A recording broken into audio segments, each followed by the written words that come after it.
Les amis, bonjour. Je fais cette... Oula, j'ai même pas ma casquette, mon Dieu. Je fais cette courte vidéo pour vous donner mes techniques pour lutter contre la fatigue au travail. La fatigue, c'est, je pense, quelque chose qu'on connaît tous du fait des nuits rocambolesques que l'on passe, à se gratter, à se tourner, à se morfondre, à penser, à refaire le monde, tout ça, tout le temps de libre qu'on a pendant la nuit où on ne dort pas. Du coup, là, j'ai été confronté à des grosses périodes de fatigue.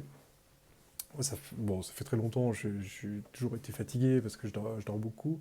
Mais là, encore plus depuis que j'ai commencé un nouveau travail. Heureusement à temps partiel, mais j'ai l'impression de faire 10 heures par semaine, tellement c'est éprouvant, alors que je fais que 19 heures par semaine. Donc, euh, là, ça fait un mois et demi, bientôt 2 mois que j'ai commencé cet emploi. Et il y a des jours où je travaillais que 6 heures par jour, mais j'avais vraiment l'impression que j'allais m'évanouir, quoi. Et le problème, c'est que c'est devenu une vraie source de stress. Du coup, j'angoissais la veille et les jours d'avant. Même si j'avais un week-end de 3 4 jours, je me disais, mais putain, mais quand je vais reprendre le travail, je vais être crevé, ça va être horrible.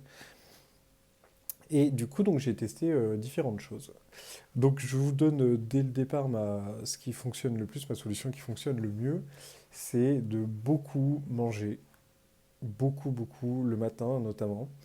Euh, Plus la journée est longue, plus il faut manger logiquement, mais moi je privilégie les protéines végétales ou animales, mais vraiment, enfin, je me fais des trucs full protéines comme si j'allais à la salle, quoi, avec plein d'avocats, plein de poulets.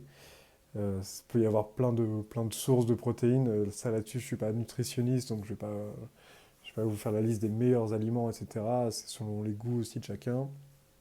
Moi, j'adore le poulet, j'adore les avocats, donc je mange pas mal de ça. Mais ça peut être du poisson aussi, des steaks hachés. Sources végétales, j'en connais pas énormément, mais enfin voilà, si vous cherchez un peu sur Internet, vous pouvez en trouver beaucoup. Le but, c'est vraiment de se faire un vrai repas dès le matin. Et parce qu'avant, moi, ce que je faisais pendant longtemps, c'est que je mangeais du sucré déjà, alors que c'est le pire truc à faire. Et après, je commençais à manger du salé, mais je mangeais un petit peu parce que je me disais, ouais, c'est le matin, etc. Mais en fait, il n'y avait pas trop de logique et assez rapidement, j'avais faim après. Ça m'aidait pas du tout à tenir. Donc maintenant, je me fais des gros repas et ça sauve la vie. En plus de ça, vous pouvez évidemment prendre des compléments alimentaires. Moi, j'en prends beaucoup en ce moment. Je pense que je vais faire une vidéo précise là-dessus. Mais là, actuellement, ce qui me fait beaucoup de bien, c'est la vitamine C et le fer aussi.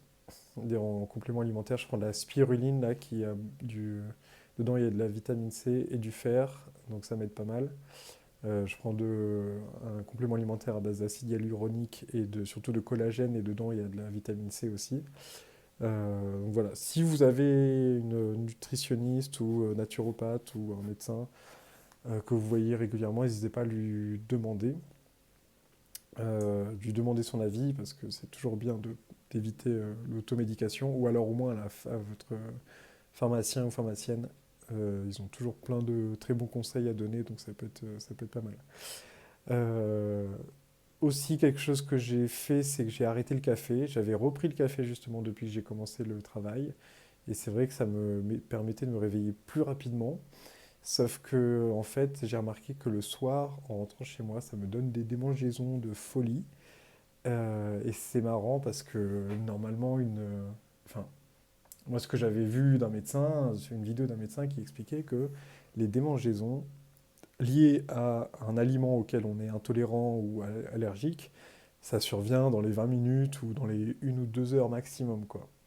Et là, en fait, pendant toute la journée, ça me gratte pas, mais le soir, quand je rentre chez moi, j'ai toujours un moment où genre je relâche un peu toute la pression. Et donc, des fois, je me gratte un peu importe ce que j'ai mangé, mais là, c'est sur le cuir chevelu, ça me démangeait énormément. J'ai arrêté le café, ça me gratte plus, donc déjà, ça c'est bien. Et en plus, le problème du café, c'est que si j'ai bien compris, en fait, ça vient puiser de l'énergie alors qu'on n'en a pas. Et du coup, si on n'a pas de réserve, surtout le matin et qu'on mange pas, ça peut faire un peu comme le sucre et nous booster d'un coup, mais la redescente est assez vénère. Donc, à tester pour vous. Je sais qu'il y a beaucoup de gens qui sont allergiques, enfin qui sont assez intolérants et chez qui ça crée des démangeaisons. Donc si vous en buvez régulièrement, peut-être arrêtez pour voir. Euh, donc voilà, au niveau de la fatigue, c'est principalement ça. Je vais pas vous dire de bien dormir parce que ça paraît évident et c'est pas possible.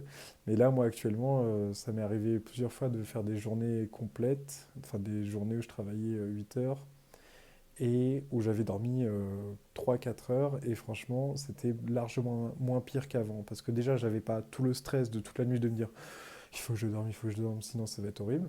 Parce que je savais très bien que j'allais pouvoir manger. Donc déjà, ça m'enlève toute cette énergie prise par le stress. Et en plus, je mangeais beaucoup, donc j'étais dans un état relativement ok. Comme par exemple aujourd'hui, j'ai dormi 4 heures. Ça va, tant que j'ai mangé, ça reste supportable. Alors que vraiment, moi, j'ai besoin de 10 heures pour dormir et que je suis très rapidement fatigué, quoi. Donc voilà, j'espère que ça pourra vous aider si vous travaillez actuellement et que vous êtes en sevrage ou que vous avez des nuits très difficiles. Euh, Qu'est-ce que je peux dire d'autre? Je crois que j'ai fait le tour. Si vous avez des techniques vous-même, n'hésitez pas à les mettre en commentaire. Encore une fois, bon courage si vous êtes dans une période difficile et je vous envoie toute ma force. On ne peut que se soutenir vu qu'on est tous dans la même situation. Et puis voilà, à très vite pour d'autres vidéos.